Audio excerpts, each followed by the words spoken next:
बिस्मिल्लाहिर्रहमानिर्रहीम। Welcome to leaders forces academy. उम्मीद करता हूँ सब लोग खैरियत से होंगे। Pakistan navy sailors initial test start हो चुके हैं। आज हमारे जिन स्टूडेंट ने पाकिस्तान नेवी के मुख्तलिफ टेस्ट सेंटर्स के अंदर अपना पेपर दिया, जो क्वेश्चन उनके टेस्ट में आए वो क्वेश्चन भी और उनसे रिलेटेड क्वेश्चन भी आपको बहुत ज़्यादा एक्स्ट्रा इन्फॉर्मेशन के साथ, कॉन्सेप्ट्स के साथ बहुत इंटरेस्टिंग वे में शेयर किए जाएंगे। जो चीज़ें हम आपको पढ़ाएँगे, जो हम एक्सपीरियंस आप लोगों के साथ आज शेयर करने जा रहे हैं, आपका कंप्लीट पेपर इंशाल्लाह इसी में से होगा। जो एक्स्ट्रा इन्फॉर्मेशन हर क्वेश्चन के साथ हम आपको बताएंगे, जो कि पूरे यूट्यूब में आपको कोई भी नहीं बताएगा। ये मोस्ट इंपॉर्टेंट होगी। इन चीज़ों को आपने साथ साथ नोट करना है और इंशाल्लाह ताला आपका टेस्ट जो होगा वो 100% गारंटेड इसी में से होगा। तो स्टार्ट करते हैं आज का लेक्चर। लेकिन उससे पहले अगर अभी तक आपने हमारे चैनल को सब्सक्राइब नहीं किया तो काइंडली चैनल को लाजमी सब्सक्राइब कर लें, बेल आइकन प्रेस कर लें, ताकि हमारे इसी तरह के डेली के एक्सपीरियंस आप लोगों तक पहुंचते रहें। डेली बेसिस में इंशाल्लाह 2 या 3 लेक्चर्स आप लोगों को जो है ना हम इंशाल्लाह यूट्यूब पे प्रोवाइड करेंगे और व्हाट्सएप ग्रुप में भी आपको जो है इंशाल्लाह ताला जो है ना एक्सपीरियंस प्रोवाइड किए जाएंगे। तो स्टार्ट करते हैं आज का लेक्चर। क्वेश्चन नंबर 1 है हमारे पास, who signed the Tashkent agreement. Tashkent agreement से रिलेटेड क्वेश्चन पूछा गया है कि ये पाकिस्तान साइड से जो है ना किसने साइन किया था। तो याद रखिएगा, ताशकंद एग्रीमेंट सबसे पहले आपको पता होना चाहिए कब हुआ था। तो ये हुआ था 10 जनवरी 1966 को हुआ था, ठीक है। और ये किस किस के दरमियान में हुआ था? पाकिस्तान और इंडिया के दरमियान में हुआ था। पाकिस्तान की तरफ से किसने पार्टिसिपेट किया था, यही क्वेश्चन आपसे पूछा गया। तो अयूब खान ने। और इंडिया की तरफ से पार्टिसिपेट करने वाले जो थे वो लाल बहादुर शास्त्री साहब थे, ठीक है। और इसके अलावा जो ये कहाँ पे हुआ था, ये हुआ था उज़्बेकिस्तान का शहर है ताशकंद, ठीक है। इसीलिए इसको ताशकंद एग्रीमेंट कहा जाता है। लेकिन उस वक्त जो है ना ये उज़्बेकिस्तान नहीं बना था, उस वक्त ये USSR था। तो आपसे ये क्वेश्चन पूछा जाता है कि ये किसकी मदद से हुआ था ये ताशकंद एग्रीमेंट। तो ये USSR की मदद से हुआ था। क्लियर हो गया। यहाँ पे एक दो क्वेश्चन मैं आपको मजीद बता देता हूँ। ये ताशकंद एग्रीमेंट जो है ये पाकिस्तान और इंडिया का पीस एग्रीमेंट था। और कौन सी वॉर का ये पीस एग्रीमेंट था? तो 1965 की वॉर का पीस एग्रीमेंट था, जो कि कब स्टार्ट हुई थी? ये 6 सितंबर को स्टार्ट हुई थी। आपसे ये पूछा जाता है कि ये वॉर कितने दिन तक चली थी। तो ये 6 सितंबर से लेके 22 सितंबर तक ये वॉर चलती है, यानी कि टोटल 17 दिन तक जो है ना ये जंग चलती रहती है। और 6 सितंबर को इंडिया जो है पाकिस्तान के ऊपर अटैक करता है, पाकिस्तान अपना डिफेंड करता है। तो इसलिए इस डे को हम डिफेंस डे के नाम से सेलिब्रेट करते हैं। ये भी आपका MCQs है कि पाकिस्तान अपना डिफेंस डे कब सेलिब्रेट करता है, तो ये भी आपको पता होना चाहिए। तो इससे रिलेटेड जितनी भी इन्फॉर्मेशन थी ये मैंने सारी आपको बता दी है। ये सारी चीज़ें आपने नोट करनी है और इनको याद करना है।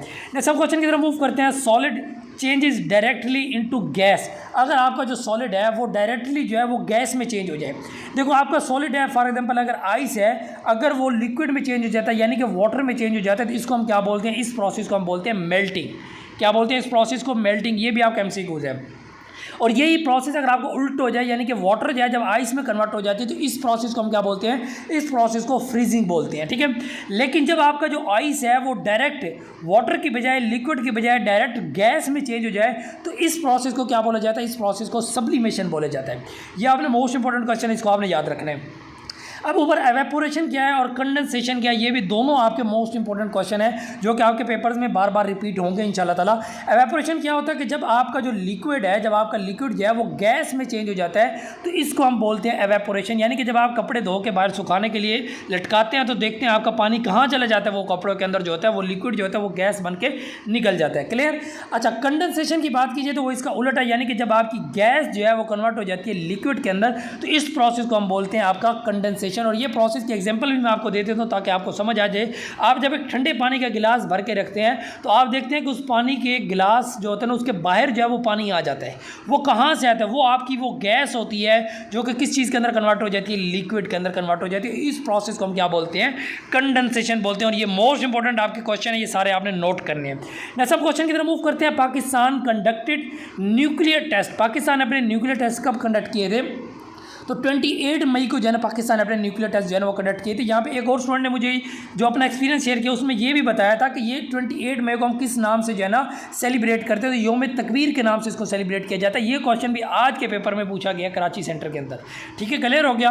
और इसके अलावा जो है मजीद इससे रिलेटेड आपसे क्वेश्चन ये पूछे जाते हैं कि पाकिस्तान ने जो है ना टोटल कितने जो है ना यहाँ पे टोटल न्यूक्लियर टेस्ट किए थे। तो पाकिस्तान ने टोटल 6 किए थे। 5 किए थे पाकिस्तान ने 28 मई को, और एक पाकिस्तान ने कब किया था? 30 मई को किया था। ये भी आपसे अलग से क्वेश्चन पूछा जाता है। क्लियर हो गया। और पाकिस्तान ने ये कहाँ पे किए थे? ये पाकिस्तान ने जो न्यूक्लियर टेस्ट किए थे ये चागी के डिस्ट्रिक्ट, जो डिस्ट्रिक्ट है वो चागी है, और डेजर्ट भी आपसे पूछ लिया जाता है, तो डेजर्ट अगर पूछ लिया जाए तो खरान डेजर्ट के अंदर जो है ना पाकिस्तान ने ये न्यूक्लियर टेस्ट किए थे, और कहाँ पे ये बलूचिस्तान के अंदर है। क्लियर हो गया? तो उम्मीद करते हैं ये आपको समझ आ गया। यहाँ पे डेजर्ट से रिलेटेड मैं आपको क्लियर करता जाता हूँ पाकिस्तान के अंदर जो, बल्कि डेजर्ट से रिलेटेड क्वेश्चन आज के पेपर में आए हैं, तो उम्मीद है नीचे क्वेश्चन ऐड किए हुए होंगे मैंने, तो वहाँ पर इंशाल्लाह ताला आपको उससे रिलेटेड जितने भी क्वेश्चन होंगे मैं आपको बता दूंगा। नेक्स्ट हम क्वेश्चन की तरफ मूव करते हैं, लेकिन अगर अभी तक आपने हमारे चैनल को सब्सक्राइब नहीं किया तो काइंडली चैनल को लाजमी सब्सक्राइब कर ले। व्हाट्सएप नंबर आपको स्क्रीन पे नजर आ रहा है, इस व्हाट्सएप पे कांटेक्ट करके आप हमारा फ्री व्हाट्सएप ग्रुप ज्वाइन कर सकते हैं, जहां पे आपको 100% गारंटीड आपको आपके सेंटर के हिसाब से नोट्स प्रोवाइड किए जाएंगे। हमारी वेबसाइट पर आप अगर ऑनलाइन टेस्ट देना चाहते हैं, बिल्कुल as per pattern of Pakistan navy sailors online test देना चाहते हैं, तो ये नंबर आपको स्क्रीन पर नजर आ रहा है, इस पर कॉन्टैक्ट करके बेहतरीन प्रोफेशनल वे में आप ऑनलाइन टेस्ट लाजमी दे के चेक करें कि आपकी तैयारी कितनी हो गई है और कितनी आपकी तैयारी अभी बाकी है। नेक्स्ट हम क्वेश्चन की तरफ मूव करते हैं। Total weight of 7 boxes, 7 boxes का टोटल वेट जो है वो 105 kg है, यानी कि एक बॉक्स का वेट अगर आपने फाइंड करना है तो 105 को आप 7 पे डिवाइड कर देंगे, तो हमारे पास कितना आ जाएगा, तकरीबन ये आ जाएगा 15 kg जो वेट है वो एक बॉक्स का है। ठीक है, weight of 1 empty box is 5 kg, एक एम्प्टी बॉक्स का जो वेट है वो 5 kg है, यानी कि आप 7 को मल्टीप्लाई कर दोगे 5 से, तो 35 kg जो है ये आपका वेट है किस चीज़ का, जस्ट बॉक्सेस का। What is the total weight of soap, soap का टोटल वेट कितना होगा, तो 105 kg में से, टोटल 105 kg है ना, 105 kg में से 35 kg आप माइनस करते हैं तो हमारे पास कितना आंसर बन जाएगा, 70 kg यहाँ पे हमारे पास क्या बन जाएगा, आंसर बन जाएगा। ये क्वेश्चन मैंने आपको पहले भी कराया था, यहाँ पे जो मैंने आपको कराया था वो कराया था 5 बॉक्सेस वाला, क्योंकि पहले जो क्वेश्चन आता था वहाँ पे ये 5 बॉक्सेस कहता था, और यहाँ पे ये मेरे ख्याल में 75 kg था क्वेश्चन शायद। ठीक है, तो बहरहाल किसी तरीके से भी क्वेश्चन आ जाए वैल्यू चेंज हो जाएगी, लेकिन कॉन्सेप्ट यही होगा, आपने कॉन्सेप्ट समझना है, कॉन्सेप्ट से चीज़ों को आपने सॉल्व करना है। सब क्वेश्चन की तरफ मूव करते हैं। Which angle is greater than 90 degree but less than 180 degree. देखो एक एंगल जो है ना एक्यूट एंगल, सबसे पहले यहाँ पे आपको मैं बता देता हूँ, ये वो एंगल होता है जो लेस देन होता है किससे, 90 डिग्री से। ठीक है, 90 डिग्री से जो लेस होता है उसको क्या बोलते हैं, एक्यूट एंगल, और जो इक्वल होता है 90 डिग्री से उसको राइट एंगल बोलते हैं, और जो ग्रेटर देन 90 डिग्री होता है लेकिन लेस देन क्या होता है 180 डिग्री, उसको हम बोलते हैं ऑब्ट्यूज एंगल। ऑप्शन सी यहाँ पे इस क्वेश्चन का हमारे पास करेक्ट ऑप्शन है।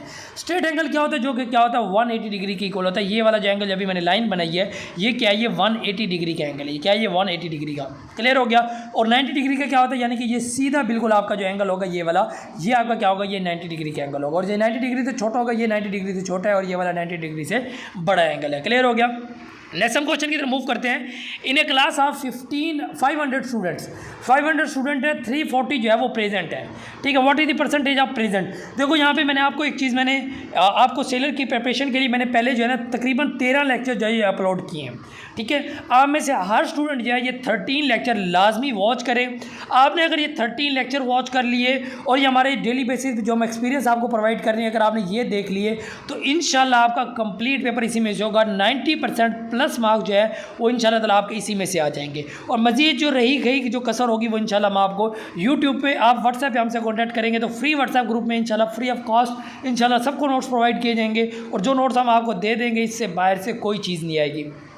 और ये मैक्सिमम चीज़ें जो हैं ये मैं आपको पिछले लेक्चर में पढ़ा चुका हूँ। जो स्टूडेंट रेगुलर हमारे पास पढ़ रहे हैं, थोड़ी बहुत वैल्यू चेंज होगी। जैसे यहाँ पे देखो, यहाँ पे 1500 स्टूडेंट ये आई थिंक मैंने आपको कराया था, लेकिन कॉन्सेप्ट यही है। ठीक है, अब हम कॉन्सेप्ट समझते हैं। देखो 500 स्टूडेंट जो है ये 340 प्रेजेंट है। यहाँ पर मैंने आपको एक चीज़ समझाई थी कि जो हम एक परसेंटेज निकालते हैं, obtain marks divided by total marks multiply by 100, यानी कि यहाँ पे आपका जो ये 340 है ये आपका ऑब्टेन मार्क्स है, और जो टोटल मार्क्स है वो 500 है, मल्टीप्लाई बाय आप इसको 100 से कर दे, 2 0 से 2 0 कैंसिल हो गई। ठीक है, 340 को आप 5 पे डिवाइड करें तो ये हमारे पास कितना हो जाएगा, 5 6 34 बचेगा, और 5 8 68% जो है ये स्टूडेंट जो है ये क्या है, प्रेजेंट है। अगर एब्सेंट स्टूडेंट पूछा जाए तो 100 में से 68 निकाल देंगे तो 32% जो है वो क्या है, वो एब्सेंट है। एब्सेंट की अगर आपने परसेंटेज निकालनी है तो वो कैसे निकालेंगे, एब्सेंट स्टूडेंट कितने, यहाँ पे 160 एब्सेंट है, 160 को वही 500 पर डिवाइड कर दें, मल्टीप्लाई बाय 100 कर दें, 2 से 2 0 कैंसिल हो गया। 160 को 5 पे डिवाइड करेंगे, 5 3 15, 5 2 10, देखो 32% आ गया हमारे पास।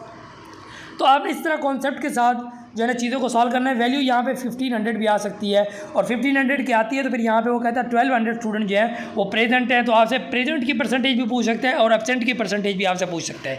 नेक्स्ट नंबर क्वेश्चन की तरफ मूव करते हैं। पाकिस्तान का जो नेशनल एंथम है ये किसने लिखा है, तो ये हफीज़ जलंधरी साहब ने इसको लिखा है। और यहाँ पे एक चीज़ और याद रखनी है कि इसका जो म्यूज़िक है उसको कंपोज करने वाले कौन है, वो अहमद जी चागला है। पाकिस्तान का जो म्यूज़िक है उसको कंपोज करने वाले कौन है, वो अहमद जी चागला है। और इसके अलावा जो है यहाँ पे पाकिस्तान का जो नेशनल एंथम है ये किस लैंग्वेज के अंदर है, ये भी आपसे क्वेश्चन पूछा गया, पर्शिया के अंदर है। और इसका ड्यूरेशन जो है, इसका जो साउंड है ना, जिससे रिदम में इसको पढ़ा जाता है, उसका ड्यूरेशन कितना, वो 80 सेकंड जो इसका ड्यूरेशन है। और ये 80 सेकंड वाला मोस्ट इंपॉर्टेंट रिपीटेड क्वेश्चन है, जो आज के टेस्ट के अंदर भी 2-3 स्टूडेंट ने मुझे अपना एक्सपीरियंस में बताया कि सर ये क्वेश्चन हमारे पेपर में आया है।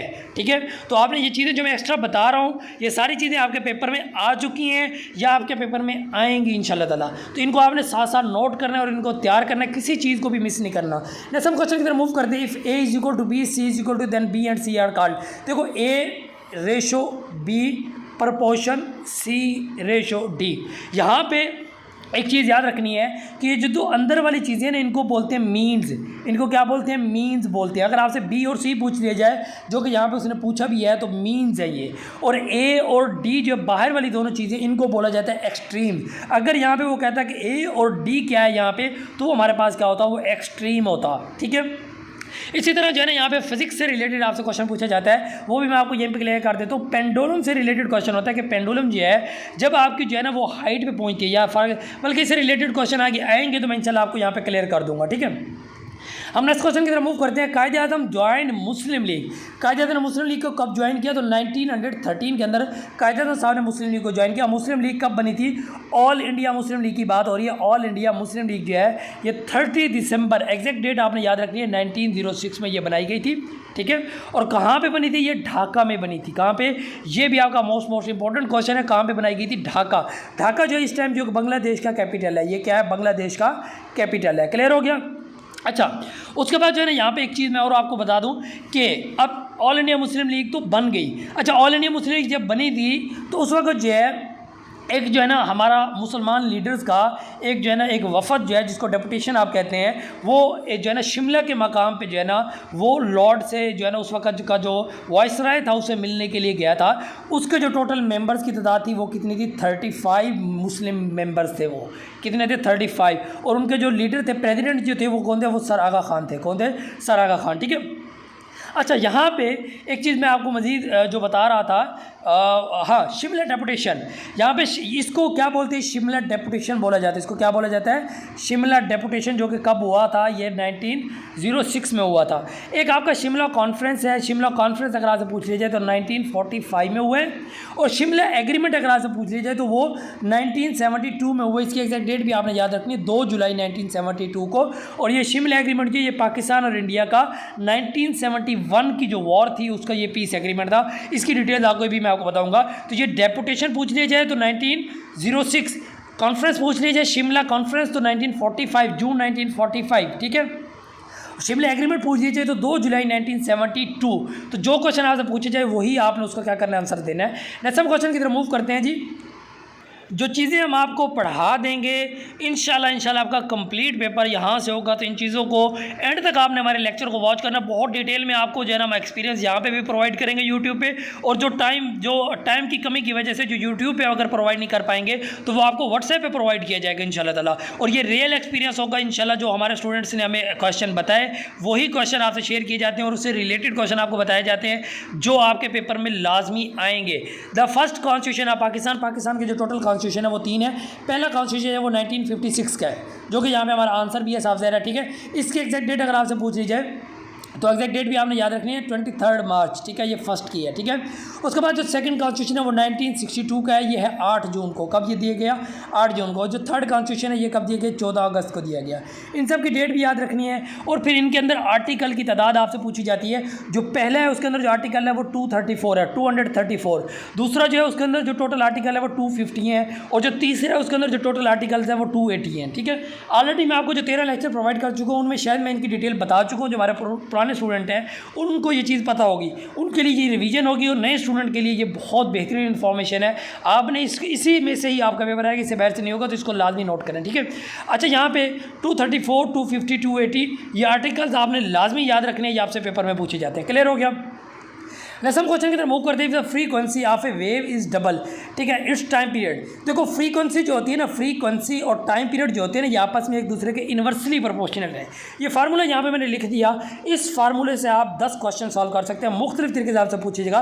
देखो अगर फ्रीक्वेंसी जो है, अब इन्वर्स प्रोपोर्शन है, अगर फ्रीक्वेंसी इंक्रीज होगी तो इसका मतलब टाइम पीरियड क्या होगा, वो डिक्रीज होगा।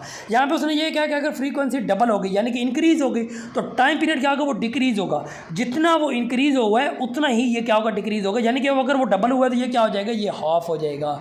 ये क्या हो जाएगा, हाफ हो जाएगा। अगर वो 4 गुना बढ़ेगा तो ये 4 गुना कम हो जाएगा, क्या हो जाएगा, 1/4 हो जाएगा। ये क्लियर हो गया। देखो वो डबल हुआ, 2 गुना हुआ तो ये क्या हो गया, हाफ हो गया, 1/2 हो गया। अगर वो 4 गुना इंक्रीज होगा तो ये 4 गुना कम हो जाएगा। अगर वो कहता है कि वो 6 गुना इंक्रीज होता है तो ये 6 गुना डिक्रीज हो जाएगा। क्लियर हो गया। अच्छा, यहाँ पे अगर वो आपसे कहता है कि टाइम पीरियड जो है वो अगर मतलब सिंपल मैं आपको कंसेप्ट बता दूँ, अगर फ्रीक्वेंसी वो आपसे कहता है कि डिक्रीज होगी तो इसका मतलब फिर टाइम पीरियड क्या होगा, वो इंक्रीज होगा, क्योंकि एक दूसरे के इन्वर्स रिलेशन में। याद रखना जो चीज़ें सेम होती हैं, यानी कि फ्रीक्वेंसी और टाइम पीरियड, देखो अगर कोई चीज़ जैसे v=f लैम्डा अगर आपके पास आ जाता है, देखो ये भी ऊपर है, ये भी, इनके नीचे सबके नीचे 1 है, ठीक है, डिवाइड में नहीं है। जो चीज़ डिवाइड में होती है वो इन्वर्स रिलेशन में होती है, जो सामने होती है वो क्या होती है, डायरेक्ट रिलेशन में होती है। जो डायरेक्ट रिलेशन होता है वो अगर एक चीज़ इंक्रीज होगी तो दूसरी भी इंक्रीज होगी, अगर एक डिक्रीज होगी तो दूसरी भी क्या होगी, डिक्रीज होगी। ये क्या बताया मैंने, डायरेक्ट रिलेशन बताया। और इन्वर्स रिलेशन साथ, इन्वर्स का मतलब क्या था, उलट, कि अगर एक चीज़ इंक्रीज होगी तो दूसरी डिक्रीज होगी, अगर एक डिक्रीज होगी तो दूसरी इंक्रीज होगी। तो ये सिंपल सा कॉन्सेप्ट आपने याद रखना। और कॉन्सेप्ट आपको कैसे याद होगा, जब आपको फार्मूलाज याद होंगे, और फार्मूलाज आपने कैसे याद करने वो हम आपको व्हाट्सएप इंशाल्लाह प्रोवाइड कर देंगे। नेक्स्ट हम क्वेश्चन की तरफ मूव करते हैं। The Indus water treaty was signed between Pakistan and India. कब किया गया था, ये 1960 में किया गया था। अच्छा यहाँ पे देखो हमने क्वेश्चन के आंसर नहीं लगाए। इसका मकसद क्या है, इसका मकसद ये है कि पहले आप खुद से चेक करें कि आया ये क्वेश्चन आपको आता है या नहीं आता, और इसकी एग्जैक्ट डेट भी आपको आनी चाहिए। इसकी एग्जैक्ट डेट की अपने माइंड में रिवाइज करें ज़रा, 19 सितंबर। ये भी आपका मोस्ट इंपॉर्टेंट क्वेश्चन है। और ये किस किस के दरमियान में हुआ, देखो पाकिस्तान और इंडिया के दरमियान में हुआ। और इस ट्रीटी के तहत 3 दरिया रावी, सतलुज और ब्यास जो है ये इंडिया के पास चले गए। झेलम, चनाब और इंडस रिवर, सिंध रिवर जो है ये पाकिस्तान के पास आ गए। और ये जो इंडस वाटर ट्रीटी है ये किसकी मदद से हुआ था, ये आपका क्वेश्चन जो है आज के पेपर में पूछा गया है। मुल्तान सेंटर के स्टूडेंट ने मुझे बताया ये, ठीक है। वर्ल्ड बैंक की मदद से हुआ। ये किसकी मदद से हुआ, वर्ल्ड बैंक की मदद से जो है ना ये हुआ था। जैसे मैंने बताया कि इंडस वाटर ताशकंद एग्रीमेंट जो है वो USSR की मदद से हुआ था, ठीक है। तो ये वाला जो है ये किसकी मदद से हुआ था, वर्ल्ड बैंक की मदद से हुआ था। ये आपने याद रखना है। नेक्स्ट हम क्वेश्चन की तरफ मूव करते हैं। Which instrument is use to measure electric current. Electric current measure करने के लिए कौन सा इंस्ट्रूमेंट यूज होता है, तो वो होता है एमीटर। और गैल्वेनोमीटर भी जो है ना हमारा जो है ना ये इलेक्ट्रिक करंट को मेजर करने के लिए यूज होता है, लेकिन small amount of electric current. कौन सा amount, small amount of electric current को मेजर करने के लिए जो है ना हम क्या यूज़ करते हैं, गैल्वेनोमीटर यूज़ करते हैं। क्लियर हो गया। नेक्स्ट हम क्वेश्चन की तरफ मूव करते हैं जी। नेक्स्ट हमारे पास क्वेश्चन है जी, who was the first governor general of Pakistan. Pakistan के जो पहले गवर्नर जनरल है, पाकिस्तान के टोटल गवर्नर जनरल 4 ही है। चारों के नाम मैं आपको बता देता हूँ। जो पहले हमारे गवर्नर जनरल है वो कौन है, कायदे मोहम्मद अली जिन्ना साहब। जो पहले गवर्नर जनरल है वो कौन है, कायदे मोहम्मद अली जिन्ना साहब। दूसरे यहाँ पे ऑप्शन सी के अंदर आपको नजर आ रहे हैं ख्वाजा नाज़िमुद्दीन। तीसरे यही हैं जो ऑप्शन डी के अंदर आपको नजर आ रहे हैं। और चौथे हमारे पास कौन से हैं, वो इस्कंदर मिर्ज़ा साहब जो हैं। ये चौथे हमारे जो हैं वो क्या है, गवर्नर जनरल है। और उसके बाद गवर्नर जनरल का ओहदा ख़त्म हो जाता है और कौन सा ओहदा आ जाता है, प्रेसिडेंट का ओहदा आ जाता है। कब आता है ये, 1956 के कॉन्स्टिट्यूशन के बाद, ठीक है। अब जो हमारा आखिरी गवर्नर जनरल यानी कि सिकंदर मिर्ज़ा साहब जो हैं ये हमारे पहले प्रेसिडेंट बन जाते हैं, ठीक है। और ये मोस्ट इंपॉर्टेंट क्वेश्चन है। आज के पेपर में ये क्वेश्चन पूछा गया था कि पाकिस्तान के करंट जो प्रेसिडेंट है उनका नाम क्या है, ठीक है। तो वो हमारे पास कौन है, आसिफ अली जरदारी साहब, ठीक है। ये क्वेश्चन आज के पेपर में पूछा गया है। नेक्स्ट क्वेश्चन की तरफ मूव करते हैं। Which city is called the gateway of Pakistan. किस सिटी को पाकिस्तान का गेट वे कहा जाता है, तो ये हमारे पास क्या है, Karachi. Gateway to Khyber किसको कहा जाता है, पेशावर को कहा जाता है। यहाँ पे सिटीज़ से रिलेटेड मैंने आपको बहुत ज़्यादा क्वेश्चन बताए हैं। पेशावर को सिटी ऑफ हॉस्पिटैलिटी भी कहा जाता है, मेहमान नवाजों का शहर। और ओल्डेस्ट सिटी भी अगर आपसे पूछ ली जाए तो वो भी हमारे पास क्या है, पेशावर है, ठीक है। हॉटेस्ट सिटी अगर पूछ ली जाए तो जैकबाबाद है। कोल्डेस्ट सिटी पूछ ली जाए तो वो क्या हमारे पास स्कर्दू है, ठीक है। स्कर्दू कहाँ पे, गिलगित बल्तिस्तान के अंदर है, ठीक है। कराची को सिटी ऑफ लाइट्स भी कहा जाता है। लाहौर के काफ़ी ज़्यादा नाम मैंने आपको बताए हुए हैं। लाहौर को city of college, city of garden, Paris of Pakistan, और इसके अलावा जो है 2-3 और नाम भी इसके रिलेटेड मैंने आपको पहले बताए हुए हैं, ठीक है। और फैसलाबाद से related Manchester of Pakistan, city of textile, Sialkot city of sport, और सिटी ऑफ ईगल्स सरगोदा को कहा जाता है, ठीक है। तो ये जितनी भी चीज़ें ये मैं आपको पिछले जो हमारे 13 लेक्चर आपको मैं प्रोवाइड कर चुका हूँ उनको आप लाजमी देख लें, ठीक है। यूनिट ऑफ पावर, पावर का यूनिट क्या होता है, वाट होता है इसका यूनिट, ठीक है। जॉल किसका यूनिट है, काफ़ी चीज़ों का, एनर्जी का भी यूनिट है, इसके अलावा वर्क का भी यूनिट है, ठीक है। वर्क का यूनिट और भी है, W=FD फार्मूला हमारे पास, ठीक है, ठीक है। वर्क का फार्मूला ये है, ठीक है। अब इससे जो है ना आपका एक ये भी आता है, देखो फोर्स का यूनिट क्या है, न्यूटन, और डिस्प्लेसमेंट का यूनिट क्या है, मीटर। तो ये हमारे पास वर्क का एक यूनिट क्या आ गया, न्यूटन मीटर, और ज़्यादातर जो आपके ऑप्शन में होता है वो न्यूटन मीटर ही होता है, ठीक है। जॉल भी आ सकता है, ठीक है। और वोल्ट जो होता है ये किसका है, ये क्या नाम है उसका, वोल्टेज का, ठीक है। और रेजिस्टेंस मेरे ज़बान पे एक लफ्ज़ है, तो रेजिस्टेंस का यूनिट क्या होता है, ओम होता है, मोस्ट इंपॉर्टेंट क्वेश्चन है। फ्रीक्वेंसी का यूनिट आज बार बार पूछा गया है, हर्ट्ज़ जो है ये फ्रीक्वेंसी का यूनिट है। यूनिट्स आपसे लाजमी 1-2 यूनिट्स हर स्टूडेंट के पेपर में लाजमी पूछे जाते हैं, और इसके टू द पॉइंट नोट्स हम इंशाल्लाह आपको व्हाट्सएप पर प्रोवाइड कर चुके हैं, तो वहाँ पर जो है ना आप इंशाल्लाह ताला इसको देख लेंगे, और उससे बायस से कोई नहीं पूछा जाएगा, ठीक है। नेक्स्ट हमारे पास इंग्लिश का क्वेश्चन पूछा गया है, choose the correct form of verb. She आ गया, ही आ जाए, शी आ जाए, इट आ जाए, या कोई भी सिंगुलर नाउन आ जाए तो याद रखना है, उसके साथ हम क्या करते हैं, एस का इजाफा करते हैं, याद रखना है, ठीक है। तो she goes to school every day, यहाँ पे क्या आ जाएगा, ऑप्शन डी, यहाँ पे हमारे पास क्या आ जाएगा, करेक्ट ऑप्शन आ जाएगा। ये जो चीज़ें मैंने यहाँ पे बताई हैं, कोई भी सिंगुलर नाउन आ जाए, ही आ जाए, शी आ जाए, इट आ जाए, तो उसके साथ हमने क्या करना है, एस का इजाफा करना है। तो हमारे पास यहाँ पे क्या हो गया, ऑप्शन डी, यहाँ पे क्या होगा, करेक्ट ऑप्शन होगा। क्लियर हो गया। नेक्स्ट हमारे पास क्वेश्चन है जी, क्वेश्चन क्या है, अपोजिट बताना है लार्ज का। मोस्ट जो है ना रिपीटेड जो ये आपके same meaning words, opposite meaning words, जो कुछ मैंने आपको नोट्स में प्रोवाइड किया था, कोई भी ऐसा क्वेश्चन नहीं था जो नोट से बाहर से आया हो, हर चीज़ वही थी जो मैंने आपको नोट्स में पढ़ा चुका हूँ, ठीक है। लार्ज का मतलब क्या होता है, बड़ा, और इसका अपोजिट पूछ लीजिए जाए तो क्या आ जाएगा, स्मॉल आ जाएगा, ये तो सिंपल था। डिस्ट्रैक्ट का मतलब क्या होता है, किसी चीज़ का ख्याल हटाना, रास्ता बदलना, किसी चीज़ की तवज्जो हटाना, ठीक है, ठीक है। और इसका सिनोनिम पूछा गया तो क्या होगा, डाइवर्ट करना, क्या होगा, डाइवर्ट, किसी चीज़ को एक जगह से दूसरी जगह क्या कर देना, डाइवर्ट कर देना, उसकी डायरेक्शन को या किसी भी चीज़ को, ठीक है। एडमिशन का पूछा गया तो एडमिशन का मतलब क्या होता है, किसी चीज़ को इंटर करवाना कहीं पे, इसका सेम मीनिंग पूछा गया तो सेम मीनिंग इसका क्या होगा, एंट्री होगा। अपोजिट पूछ लिया जाता तो वो क्या होता है, रिजेक्शन होगा, और एग्जिट होता या क्या होगा, सही है, समझ आ गई ना, डिनाई, क्या होता, डिनाई वर्ड में बताना कोशिश कर रहा था, ठीक है। नेक्स्ट हम क्वेश्चन की तरफ मूव करते हैं। ऑब्जेक्टिव रेजोल्यूशन जो है ये कब पास की गई थी, तो ऑब्जेक्टिव रेजोल्यूशन पास की गई थी 1949 में, और इसकी एग्जैक्ट डेट आपको पता होनी चाहिए। क्या एग्जैक्ट डेट आपके माइंड में रिवाइज करें, 12 मार्च, ठीक है। अच्छा, ये किसने पेश की थी, लियाकत अली खान साहब ने, लियाकत अली खान अली के साहब, ठीक है। और ये हमारे फर्स्ट प्राइम मिनिस्टर है, 16 अक्टूबर 1951 को इनकी डेथ हो जाती है, इनकी शहादत होती है कहाँ पे, रावलपिंडी में। और जहाँ पे इनकी शहादत होती है वहीं पे 27 दिसंबर 2007 को मोहतरमा बेनज़ीर भुट्टो को भी वहीं पे शहीद किया जाता है, ठीक है। और ये लियाकत अली खान साहब ने जो है ना 7 मार्च को इसको पेश किया गया था। कब पेश किया था, 7 मार्च को पेश। प्रपोज, आपका वर्ड जो है वो यूज़ होता है प्रपोज्ड, अगर वो कहे प्रपोज कब की गई थी तो 7 मार्च को। और ये ऑब्जेक्टिव रेजोल्यूशन पास कब की गई थी, ठीक है, पास कब हुई थी जब, तो वो 12 मार्च को, ठीक है। क्लियर हो गया। तो दोनों आपके अलग अलग क्वेश्चन है, तो आपने इसको याद रखना है। What happens to the pressure of a gas when its volume is decreased at constant temperature, ठीक है। What happen to the pressure of gas, ठीक है, when its volume is decreased at, देखो टेम्परेचर कांस्टेंट है, ठीक है। तो ये हमारे पास क्या आ जाएगा, ये बॉयल्स लॉ, इसको क्या बोलते हैं, बॉयल्स लॉ। बॉयल्स लॉ हमारे पास क्या होता है, बॉयल्स लॉ कहता है, ये मैं आपको ऑलरेडी पढ़ा चुका हूँ, ठीक है। जो 13 लेक्चर मैंने आपको पढ़ाया ना, उसमें ये चीज़ मैंने लाजमी पढ़ाई है, मेरे माइंड में है ये चीज़, ठीक है। अच्छा, बॉयल्स लॉ में एक चीज़ होती है, मैं यहाँ पे बॉयल्स लॉ भी आपको बता दूंगा, चार्ल्स लॉ भी बता दूंगा, ठीक है। अच्छा, यहाँ पे स्टेटमेंट पढ़ना, वो कहता है what happens to the pressure of gas and its volume is decrease constant temperature. Temperature यहाँ पे क्या है, कांस्टेंट है, टेम्परेचर का कोई चेंज नहीं है, यानी कि अगर आपका वॉल्यूम जो है वो इंक्रीज़ होगा तो प्रेशर क्या होगा, डिक्रीज़ होगा। उसने क्या, what happens to the pressure of a gas when its volume is decrease, अगर वॉल्यूम डिक्रीज़ हो जाएगा तो प्रेशर क्या हो जाएगा, साफ ज़रा इंक्रीज़ हो जाएगा, प्रेशर इंक्रीज़ होगा। ऑप्शन डी यहाँ पे क्या होगा, करेक्ट ऑप्शन होगा, ठीक है। क्लियर, समझ आ गई। इन्वर्स रिलेशन में है ये फार्मूला, आपने याद रखना है, ये फार्मूला किस चीज़ का, बॉयल्स लॉ का।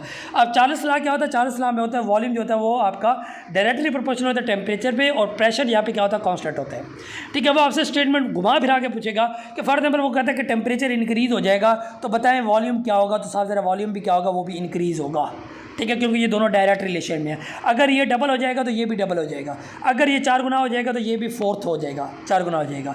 इसी तरह यहाँ पे जो मैंने अभी लिखा था, वॉल्यूम जो है वो इन्वर्सली प्रोपोर्शनल है प्रेशर के, यहाँ पे भी आपसे इसी तरह मुख्तलिफ तरीके से पूछेगा कि वॉल्यूम अगर डबल हो जाए तो ये क्या हो जाएगा, हाफ हो जाएगा। जैसे अभी फ्रीक्वेंसी और टाइम का मैंने पढ़ाया था आपको ऊपर, ठीक है, इनवर्स रिलेशन। क्लियर हो गया? तो उम्मीद है ये चीज़ आपको अब अच्छे से समझ आ गई होगी। इससे रिलेटेड कोई भी क्वेश्चन आएगा आप उसको इजीली सॉल्व कर लेंगे।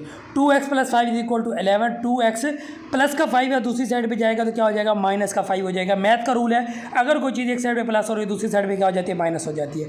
11 में से 5 जाएगा 6 बच जाएगा। x = 2 इधर मल्टीप्लाई हो रहा है, दूसरी साइड पे क्या हो जाएगा, डिवाइड हो जाएगा। तो x के लिए हमारे पास क्या आ जाएगी, 3। ऑप्शन बी यहाँ पे क्या हो जाएगा, करेक्ट ऑप्शन हो जाएगा। कोई भी क्वेश्चन आ जाए आपने इसी तरीके से सॉल्व करना है। प्लस हो रहा है तो जाके माइनस हो जाएगा, माइनस हो रहा है तो जाके क्या हो जाएगा, प्लस हो जाएगा। मल्टीप्लाई हो रहा है तो डिवाइड हो जाएगा, डिवाइड हो रहा है तो क्या हो जाएगा, मल्टीप्लाई। कब, जब दूसरी साइड पे जाएगा, एक साइड से जब दूसरी साइड पे उसको मूव कराएंगे तो, ठीक है। नेक्स्ट क्वेश्चन की तरफ मूव करते हैं जी। अगर अभी तक आपने हमारे चैनल को सब्सक्राइब नहीं किया तो कर लें, चैनल को लाजमी सब्सक्राइब कर लें। चैनल को सब्सक्राइब करने इसका हक बनता है। व्हाट्सएप नंबर आपको स्क्रीन पर नजर आ रहा होगा, आप इस व्हाट्सएप पर कॉन्टैक्ट करके हमारा फ्री व्हाट्सएप ग्रुप ज्वाइन कीजिएगा। ग्रुप ज्वाइन करने का मैं तरीका थोड़ा सा बता देता हूँ। आप जैसे हमें मैसेज करेंगे आपको एक ऑटो रिप्लाई आएगा, ऑटो रिप्लाई पे सेलर का फ्री ग्रुप का लिंक होगा और इसके अलावा जो हमारे व्हाट्सएप का चैनल का लिंक होगा। व्हाट्सएप चैनल को आप फ़ौरन ज्वाइन कर लेंगे, ग्रुप को भी फ़ौरन ज्वाइन कर लेंगे। अब ग्रुप में आपको थोड़ी देर में नोट्स शेयर किए जाते हैं, लेकिन व्हाट्सएप चैनल को फ़ौरन ज्वाइन करेंगे, उसमें हमने काफ़ी चीज़ें शेयर हुई है, वो आपने पढ़नी स्टार्ट कर देनी। अपना टाइम वेस्ट नहीं करना जब तक आपको जो है ना वो नोट्स जो है वो ग्रुप में फॉरवर्ड कर दिए जाएंगे। आपने हमें एक मैसेज कर देना है और जो है ना हमारी वेबसाइट का लिंक भी जो है ना वो मैं ऑटो रिप्लाई में ऐड कर दूंगा। आपने हमारी वेबसाइट पे ऑटो रिप्लाई में क्या कर लेना है, जो लिंक होगा वेबसाइट में उस पर अपने आप को रजिस्टर कर लेना है। नेवी सेलर का फ्री ग्रुप के नाम से एक बैच होगा, वहाँ पर अपने आप को आपने रजिस्टर करना है। जैसे आप वहाँ पर रजिस्टर करेंगे जहाँ से मैं एक्सेस कर दूँगा और आपके सामने टेस्ट हो जाएगा। आप अपनी तैयारी चेक कर लेना पहले कि आपकी तैयारी कितने % हो चुकी है, और उसके बाद जो है ना फिर आप हमारे पास तैयारी करेंगे फ्री ऑफ कॉस्ट हमारे लेक्चर देके, और यूट्यूब पे व्हाट्सएप पे हमारे जो है ना नोट्स आपको मिलेंगे। उसके बाद दोबारा से आप टेस्ट देंगे और दोबारा से अपनी तैयारी चेक करेंगे कितनी आपकी तैयारी हो चुकी है और कितनी रहती है। तो ये सिंपल सा तरीका है हमारे व्हाट्सएप ग्रुप ज्वाइन करने का, आप इसको काइंडली फॉलो कीजिएगा और इंशाल्लाह एज सून एज पॉसिबल आपको लाजमी रिप्लाई मिल जाएगा। What is the name of the, और चैनल को लाजमी प्लीज़ सब्सक्राइब कर लें, और आपके जितने जानने वाले लोग जो है इसकी तैयारी कर रहे हैं सेलर की, तो उनके साथ हमारे चैनल का लाजमी शेयर करें ताकि वो भी अच्छी तैयारी कर सकें। What is the name of the border line between Pakistan and Afghanistan, तो ये बॉर्डर लाइन का नाम क्या है, ड्यूरन लाइन। और ड्यूरन लाइन जो कब बनाया गया था, 1893 में। पाकिस्तान तो उस वक्त नहीं बना था, अंग्रेज़ों के दरमियान में और अफगानिस्तान के दरमियान में ये मुआहदा हुआ था। अफगानिस्तान की तरफ से कौन सा बंदा था उसका नाम पूछा जाता है, अब्दुल रहमान नाम था उसका, ठीक है, क्लियर हो गया। अच्छा, लाइन ऑफ कंट्रोल क्या है, LOC, ये किसके दरमियान में बॉर्डर है, पाकिस्तान और इंडिया के दरमियान में बॉर्डर है, लेकिन ये पाकिस्तान और इंडिया के दरमियान में बॉर्डर नहीं है। ये एक्चुअल में जो बॉर्डर है ये पाकिस्तान का, ये कश्मीर का, यानी कि जो पाकिस्तान का कश्मीर है और जो इंडियन ऑक्यूपाइड कश्मीर है IOC, ठीक है, उसके दरमियान में जो बॉर्डर है उसको हम लाइन ऑफ कंट्रोल बोलते हैं। और जो पाकिस्तान और इंडिया के दरमियान में जो बॉर्डर है उसको हम बोलते हैं रेड क्लिफ लाइन। क्या बोलते हैं, रेड क्लिफ लाइन बोलते हैं। ये दोनों का फ़र्क आपने याद रखना है, ठीक है, यहाँ से पूछा जाता है। अच्छा, एक हमारे पास LOC है जो मैंने अभी आपको बता दी, इसका एब्रीविएशन पूछा था, लाइन ऑफ कंट्रोल। एक आपका है LAC, line of actual control. आपसे ये क्वेश्चन पूछा जाता है कि ये किस किस के दरमियान में बॉर्डर है, तो ये बॉर्डर है चाइना और इंडिया के दरमियान में, LAC जो है लाइन ऑफ एक्चुअल कंट्रोल, ठीक है। नेक्स्ट हम क्वेश्चन की तरफ मूव करते हैं। तो फार्मूला ऑफ वर्क डन का फार्मूला मैं आपको काफ़ी दफ़ा मेरे ख्याल में पढ़ा चुका हूँ। तो W = FS जो है यहाँ पे हमारे पास क्या फार्मूला, यहाँ पे आपको इस तरह भी होगा, W = FD भी आपसे पूछे जा सकते हैं, ठीक है, क्लियर हो गया। तो D या S दोनों क्या है, डिस्टेंस या डिस्प्लेसमेंट है, ठीक है, SO या DO एक ही बात है, क्लियर। तो आपने ये याद रखना है और इसका यूनिट अभी मैं आपको पढ़ा चुका हूँ, वो यूनिट भी आप याद रखेंगे। आपसे स्टेटमेंट इस तरह पूछी जाती है, the product of force and displacement is called, तो ये भी आपसे पूछे जाएगा तो आप क्या कहेंगे, इसको क्या बोलेंगे, वर्क डन बोलेंगे, ठीक है। इसको यूनिट मैंने पढ़ा दिया और इससे रिलेटेड मजीद चीज़ें भी मैंने आपको पीछे क्लियर कर दी हैं, क्लियर हो गया। नेक्स्ट वाला क्वेश्चन है जी, परसेंटेज से रिलेटेड बहुत ज़्यादा क्वेश्चन आपसे पूछे गए हैं, काफ़ी स्टूडेंट ने बताया आपके एकेडमिक पोर्शन में भी, ठीक है। Salary is 500 and tax is 5%, ठीक है। तो सैलरी आफ्टर टैक्स, देखो 5% आपने निकालना है, 5% ऑफ 500, ठीक है। कैसे निकालेंगे, 5% की जगह पे हम क्या करते हैं 1/100 और ऑफ की जगह मल्टीप्लाई, और ये 500 वैसे का वैसे, ये 2 0 से 2 0 कैंसिल, 5 को 5 से मल्टीप्लाई कर देंगे 25 जो है यह आपका क्या हो जाएगा, टैक्स निकल जाएगा। अच्छा, टैक्स निकल जाएगा तो आफ्टर टैक्स यानी कि 500 में तो 25 निकाल देंगे तो 475 जो है ये हमारे पास क्या बचेगी, आफ्टर टैक्स जो है वो हमारी क्या बचेगी, सैलरी बच जाएगी, क्लियर हो गया। नेक्स्ट क्वेश्चन मूव करते हैं। Allama Iqbal gave the idea Pakistan कब दिया था, 1930 में दिया था। कब दिया था, खुतबे इलाहाबाद में दिया था। और कायदे-ए-आज़म मोहम्मद अली जिन्ना साहब ने पाकिस्तान का सबसे पहले मुतालबा कब किया गया था? तो 1940 में किया था। कब? 23 मार्च को। कब? पाकिस्तान रेजोल्यूशन या लाहौर रेजोल्यूशन जब पेश हुई थी, तो उस वक्त जो है ना कायदे-ए-आज़म मोहम्मद अली जिन्ना साहब ने क्या किया था? पाकिस्तान का मुतालबा किया था, अलग कंट्री का मुतालबा किया था। और पाकिस्तान का नाम तजवीज़ हो चुका था। कब तजवीज़ हुआ था? 1933 में। किसने किया था? चौधरी रहमत अली साहब ने किया था। नाउ और नेवर में उनका एक पैम्फलेट था, उसमें जो है अपना जो है इसका नाम तजवीज़ किया था। मुस्लिम लीग वाज फाउंडेड, ये मैं आपको मेरे ख्याल में ऑलरेडी ऊपर क्वेश्चन यही पढ़ा दिया है, नहीं पढ़ाया, हाँ ऊपर क्वेश्चन आया था कि कायदे-ए-आज़म मोहम्मद अली जिन्ना ने मुस्लिम लीग को कब ज्वाइन किया था। तो वहाँ पे मैंने आपको ये चीज़ बतानी थी, लेकिन मैं अब इस चीज़ में चला गया था, तो उस क्वेश्चन की डिटेल में थोड़ी सी मज़ीद बताना चाहूँगा। देखो उसका आंसर था मेरे पास 1913, ठीक है। अब मुस्लिम लीग कब बनी? 1906 में। और 1906 में ही कायदे-ए-आज़म मोहम्मद अली जिन्ना ने इंडियन नेशनल कांग्रेस को ज्वाइन किया। ये भी आपसे पूछा जाता है कि कायदे-ए-आज़म ने इंडियन नेशनल कांग्रेस को कब ज्वाइन किया? तो 1906 में किया। और मुस्लिम लीग को कब ज्वाइन किया? 1913 में ज्वाइन किया। और फिर 1920 में जो है ना इंडियन नेशनल कांग्रेस को छोड़ दिया, और फिर मुस्लिम लीग के क्या बन गए? परमानेंट प्रेसिडेंट बन गए। क्लियर हो गया? तो ये सारी चीज़ें आपने याद रखनी है। और एक क्वेश्चन आपसे और पूछा जाता है कि कायदे-ए-आज़म मोहम्मद अली जिन्ना साहब को all India Muslim league join करने के लिए किसने राज़ी किया था? तो वो हमारे पास कौन थे? क्या नाम था उसका? मौलाना मोहम्मद अली जौहर साहब ने। क्लियर हो गया? तो उम्मीद करते हैं हमारा लेक्चर आपको पसंद आया होगा। लेक्चर पसंद आए तो काइंडली चैनल को लाजमी सब्सक्राइब कर लें, बेल आइकन प्रेस कर लें। व्हाट्सएप नंबर आपको स्क्रीन पर नजर आ रहा होगा। चैनल को सब्सक्राइब करना इसका हक बनता है। डेली आपको इसी तरह के 2 या 3 लेक्चर लाजमी प्रोवाइड किए जाएंगे, तो चैनल को लाजमी सब्सक्राइब करें, बेल आइकन प्रेस कर लें, और आपके जितने जानने वाले लोग हैं उनके साथ हमारा जो लेक्चर है उसको लाजमी शेयर कीजिएगा। व्हाट्सएप नंबर आपको स्क्रीन पर नजर आ रहा है, इस व्हाट्सएप पर कॉन्टैक्ट करके हमारा फ्री व्हाट्सएप ग्रुप ज्वाइन करके आप अपने सेंटर के हिसाब से तैयारी कर सकते हैं। फ्री ऑफ कॉस्ट जो है ना हमारी वेबसाइट पे आप अपना टेस्ट दे सकते हैं as per pattern of Pakistan navy sailor. तो देर किस बात की, इस नंबर पर कॉन्टैक्ट करके हमारा फ्री व्हाट्सएप ग्रुप ज्वाइन करें। दुआ में याद रखिएगा। Thank you so much. अल्लाह हाफिज़।